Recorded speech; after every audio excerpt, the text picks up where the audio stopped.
උදව් කරමු. බලමු එහෙනම් කොහොමද දන්න දේ කියා දීලා උදව් කරන්න කියලා. ඔන්න ගුරුතුමී පන්තියට ආවා. ළමයි කවුරුත් නැගිටලා ආයිබෝවන් තෙරුවන් සරණයි දරුවනේ කියලා ටීචර් දරුවන්ට කියනවා. ආයිබෝවන් තෙරුවන් සරණයි කියලා කියනවා. හරිම ආදරණීය නේද එහෙම කියනකොට. ආචාර කිරීමෙන් පසු ළමයි නැවතත් වාඩි වුණා. ගුරුතුමා පන්තියේ ඉදිරියට ආවා. දරුවන්ට පොත පණිවිඩයක් දෙන්නයි මං දැන් සූදානම් වෙන්නේ. බලමු මොකද්ද පණිවිඩය කියලා. ළමයි පණිවිඩය අහන්න දැන් උනන්දු වෙලා ඉන්නවා. දැන් මොකද්ද පණිවිඩය කියලා. මේවර පාසලේ ත්‍යාග ප්‍රදානෝත්සවයට අලුත් අංගයක් එකතු කරලා තියෙනවා.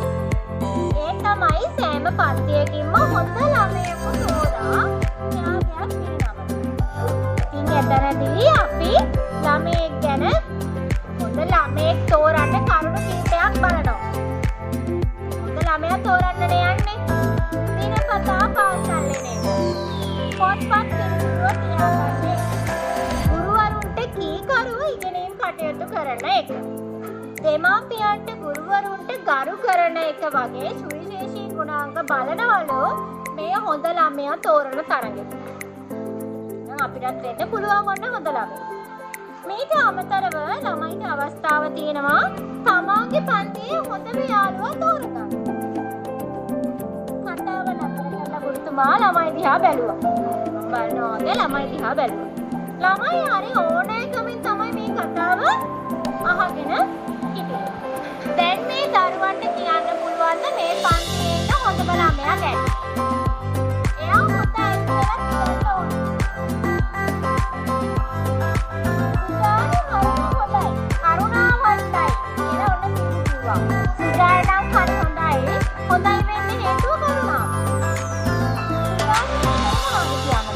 ගුරුතුමා කතා කරේ.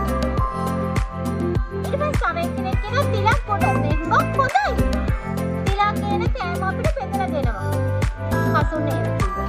දැන් තව ළමෙක් කිව්වා. වෙන මොනවද තිලක් ගැන කියන්න තියෙන්නේ? ආයි ගුරුතුමා කවුරුත් කතා කරේ. ඊට පස්සේ කියනවා මුදිත හුඟක් හොඳයි. කරුණාවන්තයි. උදෙන්ම පාසලට එනවා කියලා තාරුකා කිව්වා. ආයෙත් අහනවා ගුරුතුමා මුදිත ගැන මොනවද කියන්න තියෙන්නේ? ඔන්න ඊට පස්සේ කියනවා රමණී අපිට ඉගෙන ගන්න උදව් කරනවා එයා. ඒ කියන්නේ තව ටිකක් විස්තර කියන්න කියලා ගුරුතුමා කියනවා. අපිට අමාරු පාඩම් කියලා දෙනවා. දැන් මොනවද අමාරු පාඩම් කියලා ඔන්න ගුරුතුමා අහනවා. මට ගණිතය අමාරුයි. මම උදෙන්ම ඇවිත් මුදිතගෙන් අමාරු ගණන් ටික අහගන්නවා. මුදිත කරුණාවෙන් අමාරු ගණන් ටික මට තේරුම් කරලා දෙනවා. ඒ නිසා මම දැන් ගණිත පාඩමට හුඟක් ආසයි. රමණි කිව්වා. බලන්නකෝ මුදිත කරලා තියෙන හරි ලස්සන වැඩේ නේද? මේ මට රචනා ලියන්න අමාරුයි. මුදිත මට රචනා වලට ඕන කරුණු කියලා දෙනවා. පිළිවෙලකට රචනා ලියන හැටිත් කියලා දෙනවා.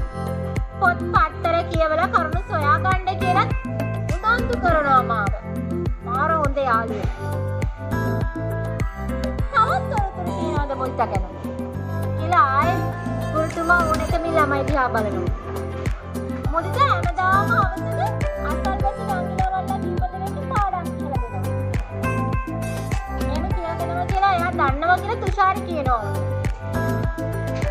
අකුරු හරියට ලියන්න, නිවැරදිව ලියන්න මුදිත කියලා දෙනවා. මගේ අකුරු ඉස්සර ලස්සන නෑ. මුදිත කියලා දුන්නාට පස්සේ මම අකුරු ලස්සනට ලියන්න මට දැන් පුළුවන්. මම දැන් ලියන්නත් හරි ආසයි. චිත්‍ර ඇඳලා පාට කරන්න ගත්තාම මට පාට තෝරන්න තේරෙන්නේ. මේ මුදිත මට ඒකට උදව් කරනවා. චිත්‍ර ගුරුතුමී කිව්වා දැන් මගේ චිත්‍ර හරි ලස්සනයි කියලා. ඉතින් මට හරි සතුටුයි කියලා කමලානි කියනවා.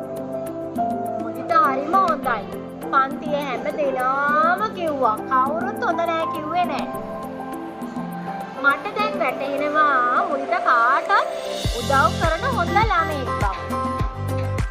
මේ ගුරුතුමා කියන්නේ තමන් දන්න දේ කියා දෙන්න සමහර ළමයි කැමති නෑ. ගොඩක් ළමයි කැමති නෑ පුතේ. සමහර කට්ටිය කියලා දෙන්න කැමති නෑ තමන් දන්න දේ. මුදිත ළඟ තියෙන්නේ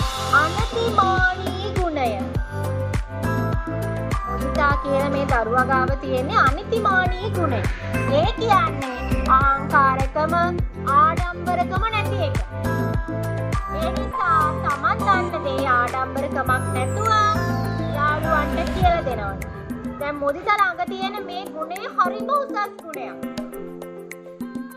ඒ නිසා පන්තියේ ළමයි ඔක්කොම මුදිතා හොඳ ළමයෙක් කියලා කිව්වා. එහෙනම් මේ පන්තියේ හොඳම ළමයා විදිහට මුදිතා තෝරගන්න කැමතියි කියලා ඔන්න ගුරුතුමා.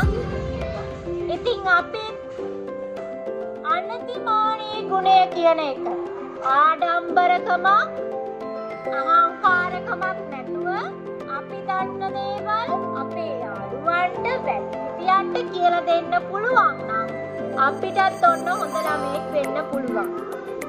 පන්තියේ හැමෝම අත්පොඩි ගැව්වා. මුදිතා ඊළඟ සර්ටත් වැන්නා, ගුරුතුමාට වැන්නා. මොකද එහෙම තමයි නේද? අපේ තියෙනවනේ ආචාර ධර්ම. ඉතින් බලන්න එතනත් හරිම හොඳයි මුදිතා. ඒ ගුණාංගත් මුදිතත් කැපිපෙන්නේ. ඉතින් මේ පාඩමෙන් ඔයාලගෙනුත් ඉල්ලන්න. අනතිමානී ගුණය. ආඩම්බරකමක් නැතුව, අහංකාරකමක් නැතුව තමන් දන්න දේවල් අනිත් අයට කියලා දීලා අනිත් අයට ගරු කරමින් හොඳ ළමයෙක් විදියට ඉන්න කියලා තමයි මේ පාඩමෙන් ඔයාලට කියන්නේ. එහෙනම් දැන් ඔන්න ඒ විදියට ඉන්න තමන් දන්න දේවල් කියලා දෙන්න. ඒක තමයි මේ පාඩමෙන් ඔයාලට කියලා දීලා තියෙන ආදර්ශය.